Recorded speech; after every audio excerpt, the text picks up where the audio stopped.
Cricket's highs, highs, low, lows. We were put on a bit of a higher pedestal than we feel like we have been before. That's what the 100 has done. I think what should have been the norm 3 years ago is now the norm.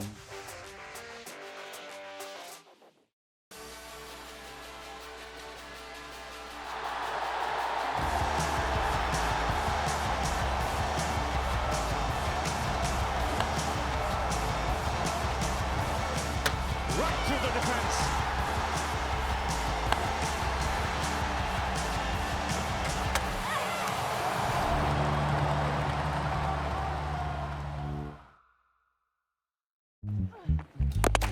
Bold.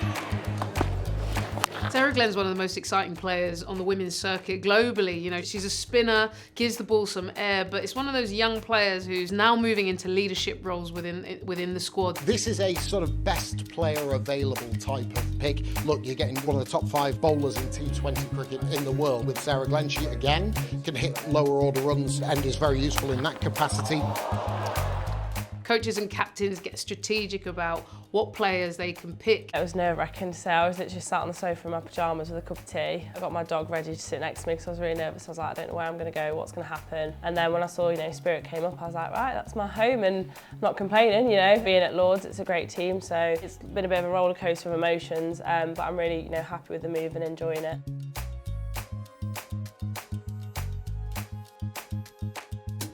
Charlie Dean, off spinner, who's quite dynamic in the field and a bit of a whippet with the bat. And I think this summer for her was a chance to take on again that leadership role and show that she's strong under pressure at a major stadium like Lords. There was a really exciting sort of lead up to this 100 with 2 Ashes series sort of played side by side with lots of attraction towards the women's game. I know we had record crowds, record viewings. We were put on a bit of a higher pedestal than we feel like we have been before. Certainly that excitement among the players, among the coaches.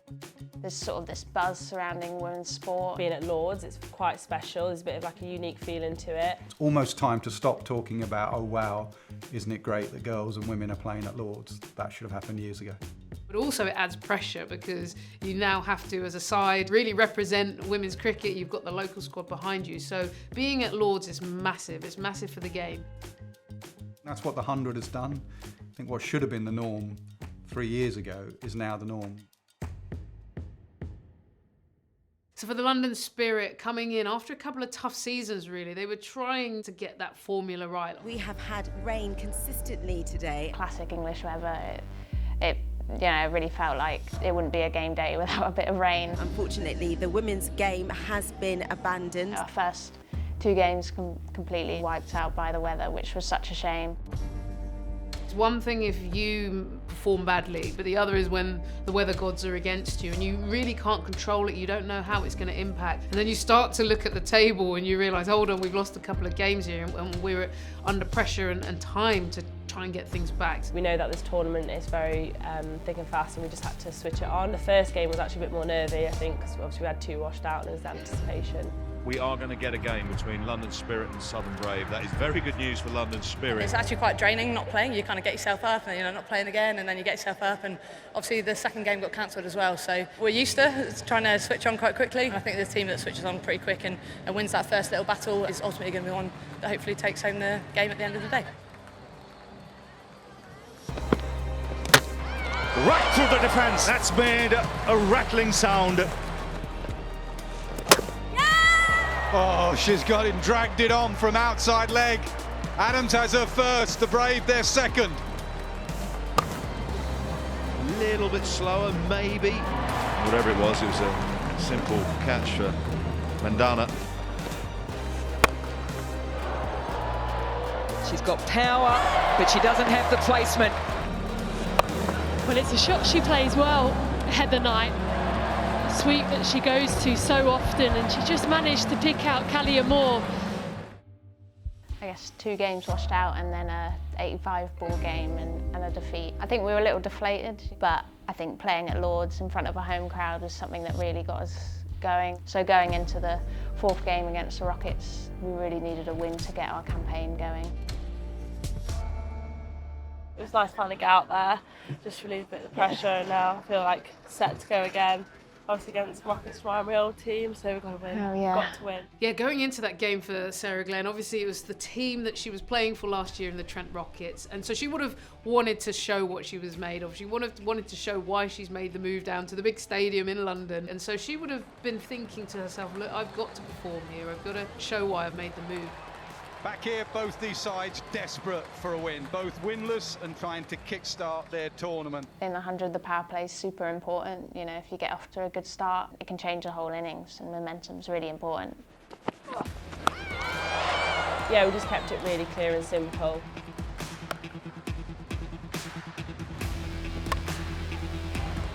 And that's the style we wanted to play.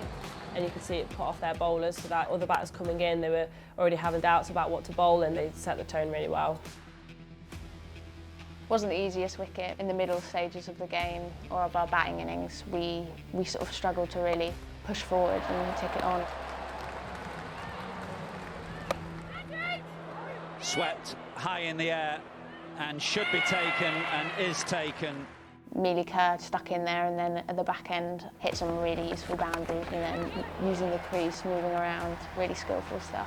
Again goes across, again same area. She got us just enough runs on the board, something that we thought actually we have a decent chance of defending.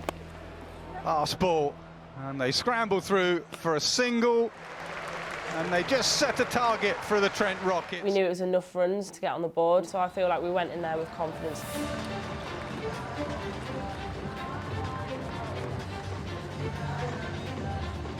We took a couple early wickets. Up in the air. So an early wicket for the Spirit. We both setting the tone up front was awesome, and we felt in the game straight away, but we also didn't get too far ahead. We know that Rockets have quite a good depth of batters. Yeah, that's plum. And you've got the likes of Nat Sciver-Brunt, arguably the best player in the world, coming up against you. She would have known she was up for a challenge. The opportunity to bowl at the likes of Nat Sciver, Lizelle Lee, Harmanpreet Kaur, they're all pretty destructive. Nat's a great teammate. She's a class player. I love her as a teammate because I don't have to bowl against her. Bowling against a player like Nat Sciver-Brunt is daunting. And that's a big hit. You know that if you get it wrong, a player like her is going to absolutely take the game away. This is brilliant from Nat Sciver-Brunt. And we had a few close chances, to be fair.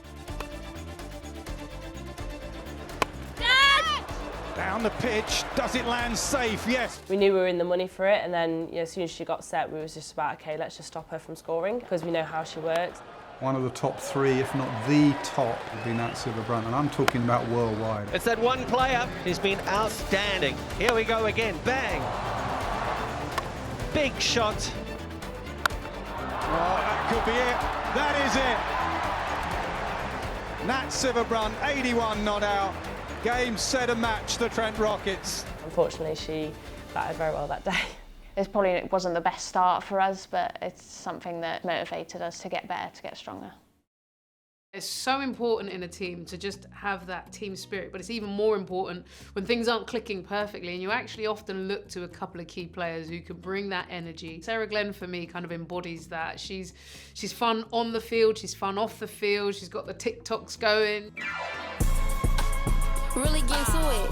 Next station is Bond Street. Now you trying to pull up to my crib, I think you really got it. Oh gosh, I wouldn't say passionate. I enjoy it. It's quite funny trying to convince the girls. They're always like, oh, I don't want to do it, don't want to do it. Then they do it, and then they love the outcome of it. She's, you know, taking the players to the movies and having fun to watch Barbie. I think you need players who can keep that spirit up. And I'm bad like the Barbie. I'm a doll, but I still want to party. Pink felt like I'm ready to bend. I'm a 10, so I pull in a Ken. Like Jazzy, Stacy, Nikki. All of the Barbies is pretty. All of the Barbies is bad. It's just a bit of fun. I think I enjoy it with the girls, but also I just love seeing like the comments on there, and the messages I get is really sweet. Like, girls are following me on TikTok now, and they're like saying, oh yeah, I've got a game this weekend, or it's actually quite cute. I've had some parents message as well saying, oh, like my young girls have followed you on TikTok, and they love that you're having, I think because I'm just showing the fun side to the cricket. It's really special to see that, so I want to just keep going with it just to get them in the loop, but also just take the mick out of my mates as well. that sense of opportunity and excitement when things aren't quite working for you. It makes such a difference in a squad. Charlie Dean, I don't think she's up for that. You know what, when she does a TikTok, that's the one that's going to go viral, I'm telling you. She'll just absolutely slay it, I reckon.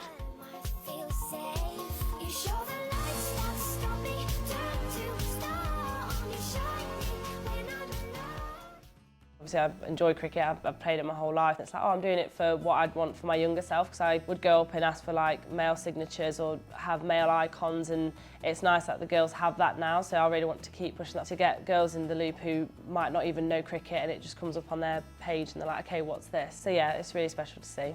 We're a strong unit and really enjoy each other's company, and when you've lost 2 games or had games rained off, you really need to cling on to. On the back of the defeat against Trent Rockets, you know, we reflected pretty well, and you know, we're a tight group of players and just want to back each other to get better and come back stronger. Going to the Oval is a big London derby. It's something that, you know, we always want to get one up against our rivals. For London Spirit, it was like a must-win game, so they would have been doing all their homework, getting their heads around it and going down to fight that fixture like their lives depended on it. As the team to beat from the last couple of years, we really wanted to get our competition started. I think the Invincibles are a top side. Cap C, I think, is a wonderful talent. You know, Winfield Hill at the top of the order. Marizanne Cap, I mentioned world-class players. I'd have Marizanne Cap right up the top of my list as well. There's nothing better in sport than 2 local teams going back to back. Everyone's there. Everyone is turning up because everyone loves a London derby. Sort of similar themes. We didn't quite get going with the bat. Oh, great catch. Oh, no. Not the best power play for the London Spirit. Oval Invincibles, they'll be very happy. Short of the format, he only needs 2 or 3 players to stand up. I was a bit, you know, mind-blown, but I literally just kept it really simple. I thought, okay, just play each ball as it is. In all forms of cricket, partnerships are what help you really put on runs. Sarah Glenn and Charlie Dean have played well, rebuilding this score. To face a team like the Oval Invincibles under pressure, and then you really struggle at the top. So when your senior players come together, put on a partnership just to hold things together, it's exactly what you need to give you that boost. Filer's hitting at the end was insane as well.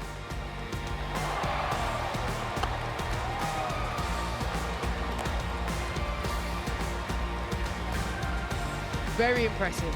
And it gives the Spirit a bit of a momentum into the break and into the start of their innings with the ball. They look down and out. It's a bit of a recovery and has given them a real chance. Those tiny little partnerships to got us over the line was easily defendable. I think deep down we had a bit of belief there. Obviously they've got like a top class lineup, and we knew we had to get early wickets, but we also knew that we just needed to hold our nerve if we didn't. Well, she's picked one up, but there is a fielder in the deep. It all seemed like a lost cause for the London Spirit. That's a chance, and it's taken. A brilliant catch. Then Cap came in and did her thing. Cut away for 4, they need boundaries. Susie and Cappy were starting to build a bit of a partnership. Lovely shot.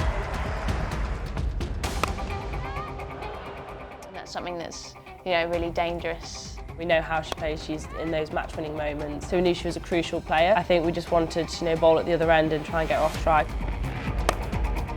And again, even better over the top this time. 1 bounce 4. I took a bit of a risk. I sort of floated one up. And I think I was quite lucky that maybe Sue's mistimed one.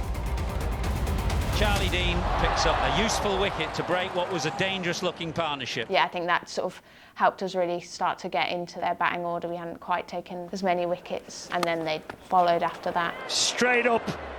Who's under it? It's Ghosh, the wicket-keeper.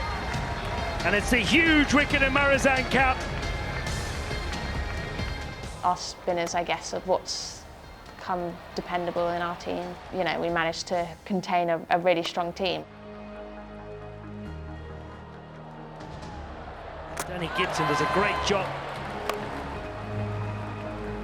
London Spirit will be delighted. Firm hit back at her, almost got past her. What a way for the London Spirit to end this game. A much needed win. They fought hard in that first innings to get themselves up to a target, and the bowlers came out and did the job in the second innings. They've been absolutely fantastic today. It was quite a convincing win in the end, which is something that we weren't expecting. Definitely a lot of relieved people. We sort of sang the team song that we'd spent so long making up.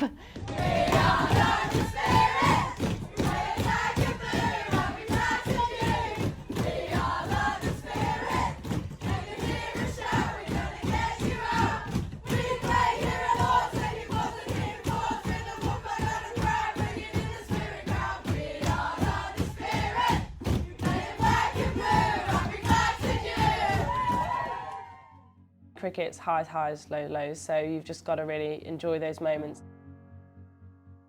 We speak to the fans obviously every year, and you can tell, like the first year fans, it was kind of like, I don't know what this is, don't know what's happening, and then we start to see the same faces the second year, the third year, and then they're saying, oh, I've actually picked up a bat, and it's really special to see those same faces. Obviously being joined with the men as well, it's kind of one team as well, so any supporters who are a fan of the men are also now a support of the women. It's not men or women, it's the spirit team. It's what makes cricket so special, I think, so yeah, we just stuck together as a team and it was really nice. They definitely would have wanted more for themselves. I think what they have done, though, is create an environment that's fostering young, exciting players, giving them an opportunity to develop and grow, the likes of Charlie Dean and Sarah Glenn stepping into leadership roles and bringing others along with them. They can take away that they've given the start, the culmination of a good environment. Now they've just got to take that on the next stage and really make sure they start to win.